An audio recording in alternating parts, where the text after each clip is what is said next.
ఒక రిపోర్టులో అందులో కొవ్వు లేదని, కానీ తీరా చూస్తే కెమికల్స్తో సుమారుగా 60 లక్షల లీటర్ల పాలలో కెమికల్స్ కలిసినాయి అంటే ఎన్ని కోట్ల మంది తిని ఉంటారు?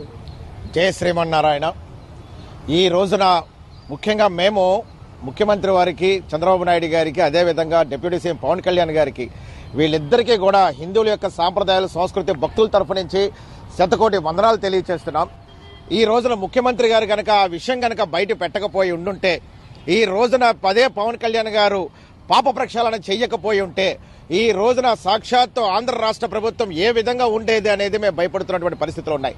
ఈ రోజున గతంలో జరిగినటువంటిది క్లారిటీగా, క్లియర్గా ఈ రోజున ల్యాబుల్లోంచి వచ్చినటువంటి రిపోర్ట్ ఏదైతే ఉందో 100% సాక్షాత్తు తిరుమల తిరుపతి దేవస్థానాల్లో కల్తీ నెయ్యి వాడారు అని క్లారిటీగా చెప్పారు. దాన్ని మేకపోతే గాంభీర్యం చూపుతున్న వైసీపీ ప్రభుత్వం కల్తీ లేదు, జంతుకో, అరే మీకు అసలు మీరు ఎలా నాయకులు అయ్యారో తెలియట్లేదు, మీకు అసలు కనీసం ఒక విధి విధానాలు తెలుసో లేదో తెలియట్లేదు. అందులో క్లారిటీగా ఆయన చెప్పాడు. ఏ రోజైతే వైసీపీ ప్రభుత్వం ఆయన ప్రమాణ స్వీకారం జరిగించి కూడా వాళ్ళ నాన్నగారికి తిరుమల తిరుపతి దేవస్థానం మీద కన్నుంది, ఈయనకి తిరుమల తిరుపతి దేవస్థానం మీద కన్నుంది. ఏదో ఒక రకంగా ఆ యొక్క తిరుమల తిరుపతి దేవస్థానాన్ని నిర్విరామం చేయాలా, హిందువుల మనోభావాలను దెబ్బతీయాలా అని ఓడికట్టుకున్నటువంటి వైసీపీ ప్రభుత్వం ఈ రోజున జగన్మోహన్ రెడ్డి చేసినటువంటి కుళ్ళు కుతంత్రాలు, మా హిందువుల మనోభావం చేసినటువంటిది, భక్తులు వీళ్ళందరిది కూడా ఈ రోజున చంద్రబాబు నాయుడు గారు, పవన్ కళ్యాణ్ గారు బయటికి తీసుకొచ్చారు. అయ్యా అంబటి రాంబాబు, నీకు కనీసం సెన్స్ ఉందా? గుడి మెట్లు కడుగుతున్నాడు పవన్ కళ్యాణ్, రోడ్డు మెట్లు కడుగంటావా? ఎక్కడైతే పాపం జరిగిందో దాన్ని ప్రక్షాళన చేసుకుంటాడు ఫస్ట్.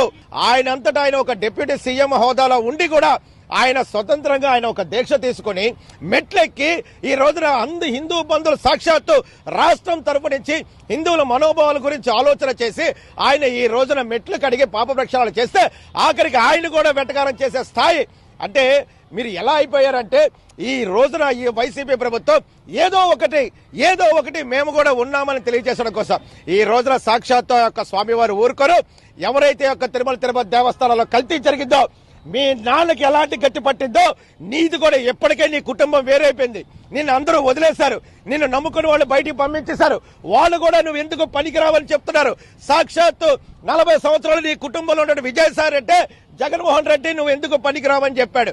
ఇంకా ఎంతకన్నా స్వామివారి యొక్క లీలలు మీకు తెలియట్లేదా? స్వామివారి యొక్క మహిమలు తెలియట్లేదా?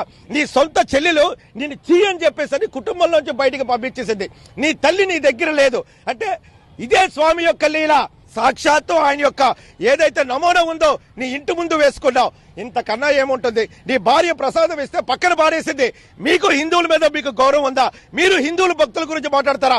మీకు హిందూ సాంప్రదాయ సంస్కృతి గురించి తెలుసా? ఎప్పటికైనా పాప ప్రక్షాళన జరిగింది. మేము 100 మా డిప్యూటీ సీఎం పవన్ కళ్యాణ్ గారికి, చంద్రబాబు నాయుడు గారికి దీన్ని ఇంకొంత క్షుణ్ణంగా ఇంకొంత పరిశీలన చేసి వాళ్ళని శిక్షించేంత వరకు కూడా ఊరుకోవద్దని చెప్పని మేము తెలియజేస్తున్నాం. చెప్పండి.